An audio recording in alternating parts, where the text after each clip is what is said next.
Sekar Handayani dengan NIM 24010675. Jadi di sini saya akan mempresentasikan tentang hak asasi manusia pada pasien dengan perbedaan gender. Baik, di sini ada hubungan HAM dengan pelayanan kesehatan. Yang pertama ada hak asasi manusia atau HAM, menjamin penghormatan, perlindungan dan pemenuhan hak dasar setiap individu. Yang kedua ada dalam konteks kesehatan, HAM menekankan akses yang adil, berkualitas dan tanpa diskriminasi terhadap pelayanan kesehatan. Yang ketiga ada WHO, itu menegaskan bahwa negara dan tenaga kesehatan wajib memastikan aksesibilitas, keterjangkauan, kualitas, non-diskriminasi, serta partisipasi pada masyarakat. Dan yang keempat ada prinsip non-diskriminasi, penting agar setiap pasien tanpa memandang gender, orientasi seksual, ras, atau keyakinan mendapatkan pelayanan yang setara dengan manusiawi. Terus yang selanjutnya ada bentuk pelanggaran HAM dalam pelayanan kesehatan. Yang pertama itu ada bias klinis, gejala atau keluhan pasien perempuan sering dianggap berlebihan atau tidak serius dibanding laki-laki. Yang kedua ada keterlambatan diagnosis dan terapi akibat asumsi medis yang tidak mempertimbangkan perbedaan gender.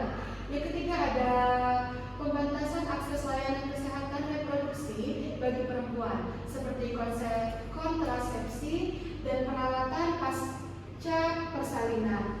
Dan yang ketiga ada penolakan atau perlakuan tidak sopan terhadap pasien transgender atau non-biner, termasuk salah panggilan nama atau pertanyaan invasif yang tidak relevan.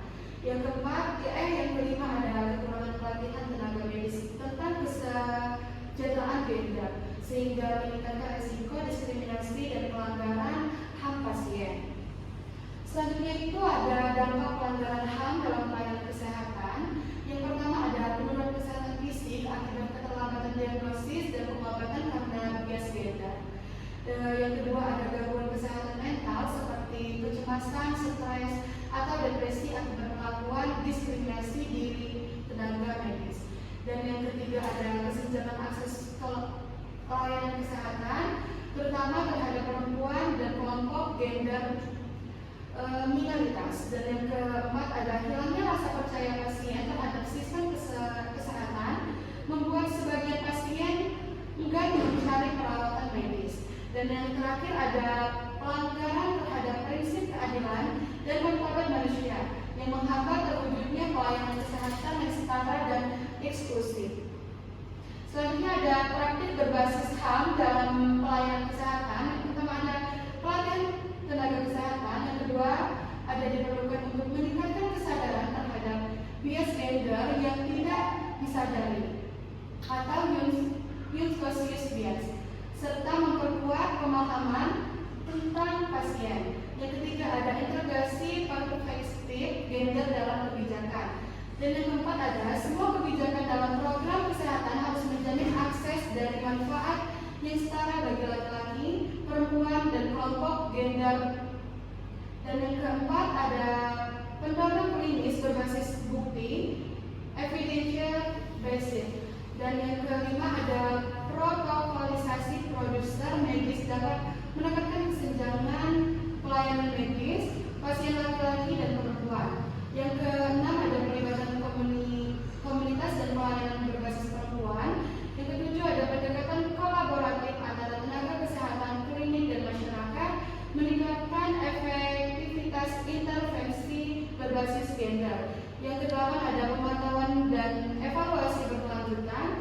Yang kesembilan ada audit dan indikator kesejahteraan gender perlu diterapkan secara rutin untuk memastikan keberlanjutan praktis berbasis HAM dalam sistem kesehatan. Selanjutnya ada kesimpulan. Di sini ada pelayanan kesehatan berbasis hak asasi manusia HAM menjamin setiap individu memperoleh keperawatan yang adil dan bermartabat. Dalam praktik anestesi, HAM mencakup hak asasi atas informasi, partisipasi dalam pengambilan keputusan dan perlakuan tanpa diskriminasi gender. Diskriminasi berbasis gender merupakan pelanggaran terhadap prinsip keadilan dan otonomi pasien. Upaya pencegahan dilakukan melalui penguatan kebijakan berprofesi